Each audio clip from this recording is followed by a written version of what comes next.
बिस्मिल्लाहिर्रहमानिर्रहीम। अस्सलामु अलैकुम वरहमतुल्लाहि वबरकातुहू।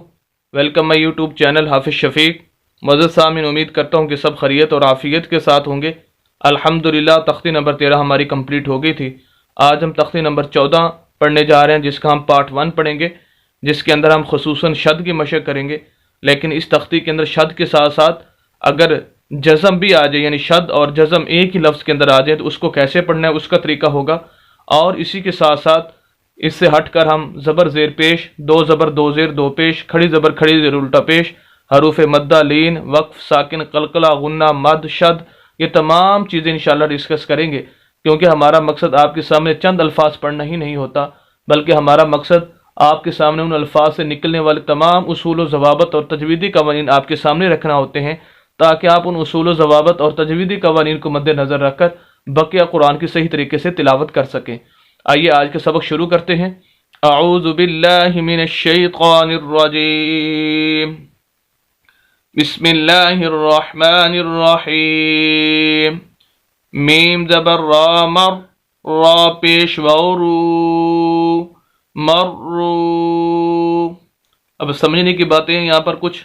एक तो मीम को हम रा के साथ मिलाएंगे, क्योंकि रा के ऊपर शद है, और जिस लफ्ज़ के ऊपर भी शद आ जाए उस लफ्ज़ को दो मरतबा पढ़ा जाता है। एक मरतबा पिछले लफ्ज़ को उस शद वाले लफ्ज़ के साथ मिलाया जाता है, और दूसरी मरतबा रा उसी शद वाले लफ्ज़ के ऊपर या नीचे कोई हरकत ज़रूर मौजूद होती है, जैसे यहाँ पर रा के ऊपर पेश है उसके साथ।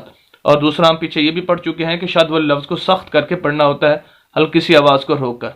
और तीसरी बात यहाँ पर समझने की है कि अगर शद वाले लफ्ज़ के बाद साकिन हर्फ आ जाता है, जैसे कि यहाँ पर वाव है, साकिन हर्फ की अलामत ये वाली है, तो उस फिर शद वाले लफ्ज़ के ऊपर जो भी हरकत है, ज़बर ज़ेर पेश, दो ज़बर दो ज़ेर दो पेश, तो उसको फिर अगली साकिन हर्फ के साथ मिलाना होता है। इस वजह से हम रा की पेश को फिर वाव के साथ मिलाएंगे, हमारा लफ्ज़ हो जाएगा मर्रू।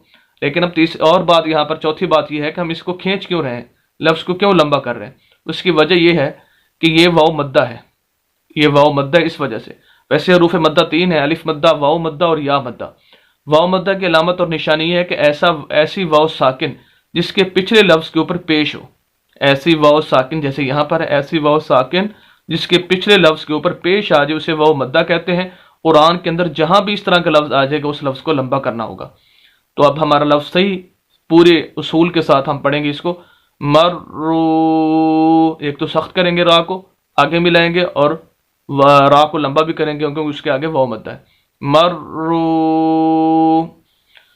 इसके आगे अलिफ है वो खाली, उसको नहीं पढ़ना। रा ज़बर बा रब, बा ज़ेर या बी, रब्बी। एक तो वही बात जो पीछे बता दी है, शद को पढ़ने का तरीका, बा को हम मिलाएंगे या के साथ, फिर तो हमारा लफ्ज़ हो जाएगा रब्बी। और हम इसको खींच इस वजह से रहे कि या मद्दा है, जैसे यहाँ पर बताया था वाव मद्दा, और ये यहाँ पर या मद्दा है। वैसे मैंने इनकी वीडियो अलिफ मद्दा, वाव मद्दा और या मद्दा की मेरे चैनल पर मौजूद है। अगर आप पूरी डिटेल के साथ इसको देखना चाहते हैं तो चैनल पर जाकर देख सकते हैं। तो बहरहाल ऐसी या साकिन जिसके पिछले लफ्ज़ के नीचे ज़ेर हो या मद्दा कहलाती है। ऐसी या साकिन जिसके पिछले लफ्ज़ के नीचे ज़ेर हो या मद्दा कहलाती है, और उसको भी लंबा करना होता है। इस वजह से हम इस लफ्ज़ को लंबा कर रहे हैं। रब्बी, मीम पेश दाल मुद, दाल ज़बर ता दत, मुद्दत, दाल को सख्त करके हल्की सी आवाज़ को रोक कर, और फिर उसी दाल को आगे साकिन हर्फ ता के साथ मिलाना है। लफ्ज़ हो जाएगा मुद्दत। हा पेश काफ हुक, काफ ज़बर ताक़त, हुक्क़त, शद को सख्त करके आवाज़ को रोक कर आगे ता के साथ। खा ज़बर फा खफ, फा ज़बर ताफ़त, खफ़त। मर्रू, रब्बी, मुद्दत, हुक्क़त, खफ़त। और ये लफ्ज़ वक्फ की हालत में सारे के सारे जैसे हमने पढ़े हैं, वक्फ की हालत में भी ऐसे ही पढ़े जाएंगे।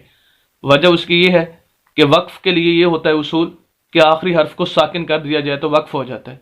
जबकि हम ये देख रहे हैं पूरी लाइन के अंदर इनके तमाम लफ्ज़ों के आखिरी हर्फ पहले से ही साकिन है। वाव साकिन है, या साकिन है, ता साकिन है, ता साकिन है, ता साकिन है, सब के सब पहले से ही साकिन है। तो वक्फ की हालत में भी हम इनको जैसे हमने वैसे पढ़े हैं बग़ैर वक्फ के, और वक्फ अगर करना चाहें तो वक्फ की हालत में भी हम इनको ऐसे ही पढ़ेंगे। तो ये थी एक लाइन जो पार्ट पहला हमने आपके सामने पढ़ा।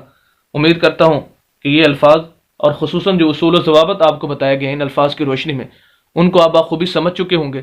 مزید اسلامی ویڈیوز کے لیے اور قرآن کو صحیح تجوید کے ساتھ پڑھنے کے لیے ہمارے یوٹیوب چینل حافظ شفیع کو ضرور سبسکرائب کیجیے گا۔